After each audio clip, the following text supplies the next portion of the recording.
আর মুমিন মুত্তাকিনদের একটা দামি মাঠ ছিল, কিন্তু আমরা এই মাস সম্পর্কে তেমন জানিও নাই, তেমন বুঝিও নাই।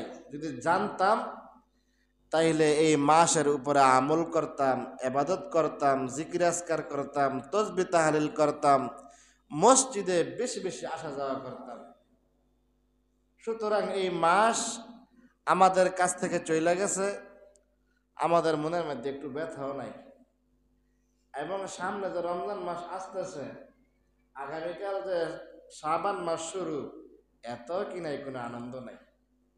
হ্যাঁ, যে রজব মাস চলে গেছে কোনো ব্যথা নাই, শাবান মাসে আসছে এত কোনো আনন্দ নাই। শাবান মাস শেষ হওয়ার সাথে সাথে যে আবার রমজান শুরু হয়ে যাব, এত কি নাই, মনের মধ্যে একটু আনন্দ নাই। কিন্তু সাহাবায়ে কেরামের দিলের জাহাজ ছিল সম্পূর্ণের বিপরীত। সাহাবায়ে কেরাম রজব মাস চলে গেছে আফসোস করছে। এক সাইডে যাও, এক সাইডে বসে থাকো। রজব মাস চলে গেছে, অনেক আফসোস করছে। আবার শাবান মাস পাইছে, এতে খুশি হয়েছে। আবার রাত্রে বালিশের উপরে মাথাটা রাইখা চিন্তা করছে যে এই 30টা দিন পার হতে না হইতে আবার রমজান মাস শুরু, তারা আরো বেশি আনন্দ লাভ করছে। সুবহানাল্লাহ। মুহতারাম হাজিরিন, এই রজব মাসের 27 তারিখে আল্লাহ রসুল সাল্লাল্লাহু আলাইহি সাল্লাতু ওয়াস সালাম মেরাজে গমন করেছিলেন। আল্লাহ তাআলাকে ওনাকে মেরাজের রাত্রিতে আল্লাহ তাআলার কাছে নিয়ে গেছিলেন। কি জন্য নিয়ে গেছিলেন গত সপ্তাহে আর বিস্তারিত কারণ আলোচনা করছিলাম।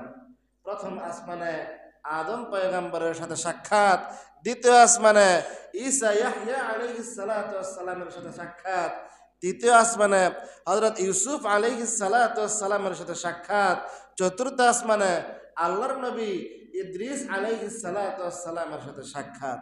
মোটামুটি আমরা চতুর্থ আসমান পর্যন্ত গত সপ্তাহে গিয়েছিলাম।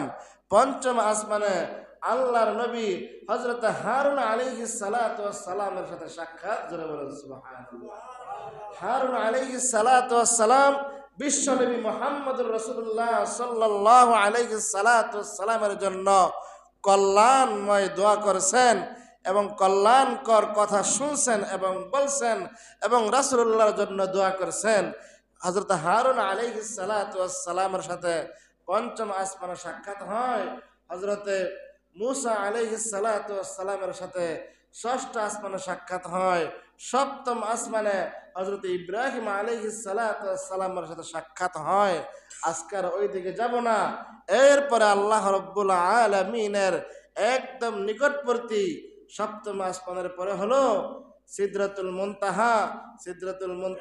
সিদরাতুল মুনতাহার আগে হলো বাইতুল মামুর। বাইতুল মামুর এমন একটা জায়গায়, যে জায়গার মধ্যে, যে জায়গাটা কাবা ঘর থেকে একদম 7 আসমান বেদ করে হলো বাইতুল মামুর। এই বাইতুল মামুরে ফেরেশতারা তাওয়াফ করে। জোরে বলেন সুবহানাল্লাহ। হাদিসের মধ্যে আছে ফেরেশতারা যখন তাওয়াফ করে প্রতিদিন 70,000 ফেরেশতা ওখানে তাওয়াফ করে। হ্যাঁ, কিয়ামত পর্যন্ত ফেরেশতারা বাইতুল মামুর তাওয়াফ করবে।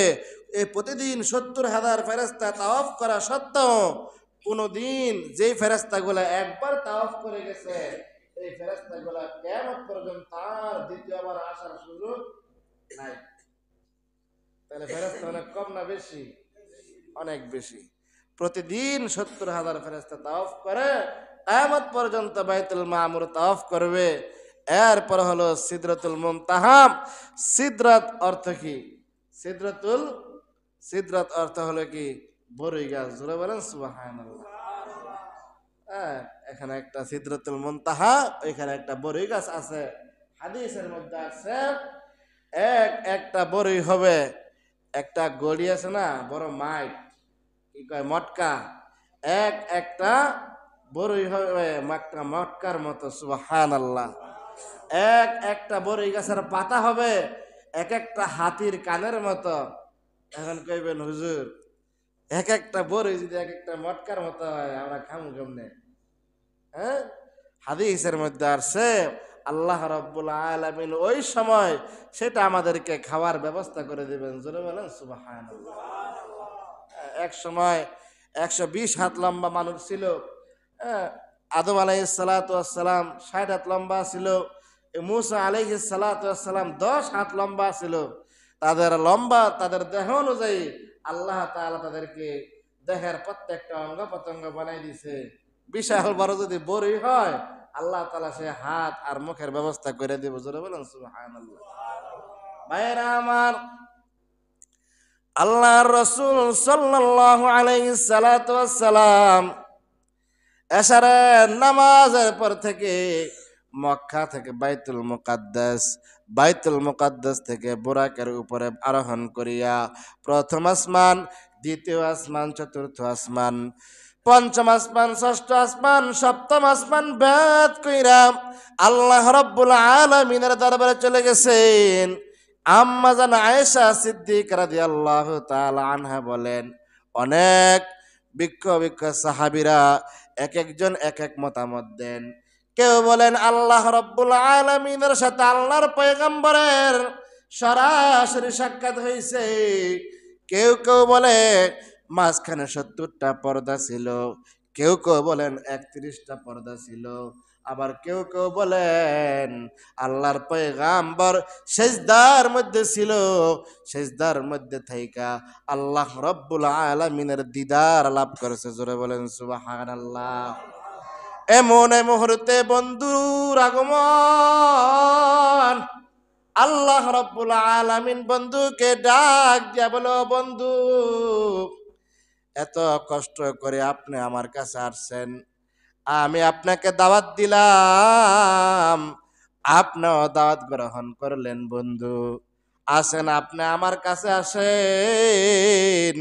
ও বন্ধু, আপনি কি চান, আপনার কি দরকার? জোরে বলেন সুবহানাল্লাহ। আল্লাহ রাব্বুল আলামিনের হাবিব জানায়, ওগো আল্লাহ, আপনি যেহেতু এত অল্প সময়ে মক্কা বাইতুল মুকাদ্দাস 7 আসমান বেশ কইরা আপনার কাছে নিয়ে আসছেন, আমি আশা করি আপনি আপনার বন্ধুকে ঠকাইবেন না, আপনি আপনার বন্ধুকে জিতাই দিবেন। জোরে বলেন সুবহানাল্লাহ। ভিতরে অনেক গভীর আলোচনা, এগুলো আমরা বুঝবো না, বলার কোনো দরকার নাই। আল্লাহ রাব্বুল আলামিন খুশি হইয়া পয়গাম্বরকে 50 ওয়াক্ত নামাজ হাদিয়া দিলেন। জোরে বলেন সুবহানাল্লাহ।